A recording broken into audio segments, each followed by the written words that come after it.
Light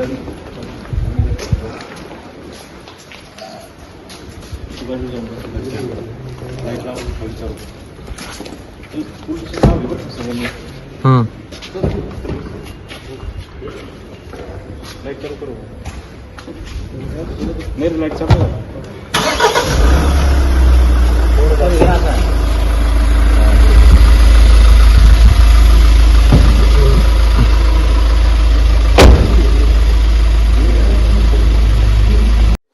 जीवे ठार मारण्याचा प्रयत्न, दरोडी, जबरी चोरी अशा गंभीर स्वरूपाच्या एकूण 5 गुन्ह्यामध्ये पाहिजे असलेला आरोपी व म्हस्के गँगचा म्होरक्या सागर म्हस्के याच पकडण्याबाबत माननीय पोलीस आयुक्त श्री संदीप कर्णिक सर यांनी गुंडाविरोधी पथकास आदेशित केले होते.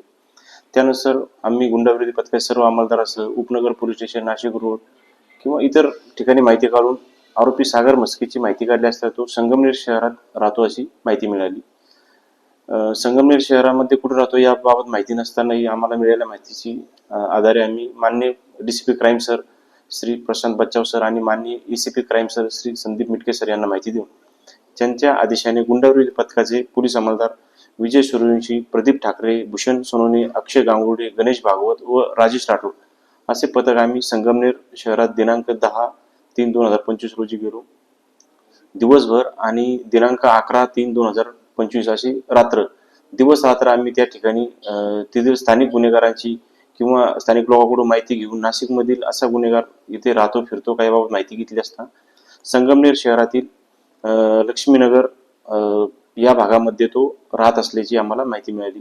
त्यानुसार रात्री आम्ही संगमनेर शहरामध्ये लक्ष्मीनगर, गुंजरावाडी या भागामध्ये आमचे गुंडाविरोधी पथकाच्या अंमलदारासह आम्ही सापळा रचला असता आरोपी हा त्याला पोलिसांची चावल लागतात. आरोपी हा त्याच्याकडे असलेले मोटरसायकल घेऊन पळून जात असताना आम्हाला आढळून आला. त्यानुसार आम्ही त्याचा रात्री पाठलाग करून त्यास पहाटे 4 वाजेच्या दरम्यान आम्ही तालुका संगमनेर येथील लक्ष्मीनगर, गुंजरावाडी या भागात त्याला पकडले.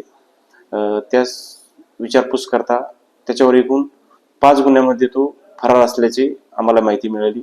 त्यामध्ये उपनगर पोलीस स्टेशनचे एकूण 4 गुन्हे आहेत. त्यामध्ये जीवे ठार मारण्याचा प्रयत्न, दरोडा, जबरी चोरी अशा गंभीर गुन्हे आहेत आणि देवळी कॅम्प मधले इथेही एक जबरी चोरीचा, दरोड्याचा गुन्हा त्याच्यावर दाखल आहे. एकूण 5 गुन्ह्यामध्ये पाहिजे असलेला आरोपी हा गुंडाविरोधी पथकाने माननीय पोलीस आयुक्त श्री संदीप कर्णिक सर यांच्या मार्गदर्शनाखाली त्याला आज रोजी ताब्यात घेऊन उपनगर पोलीस ठाण्याच्या ताब्यात दिले आहे.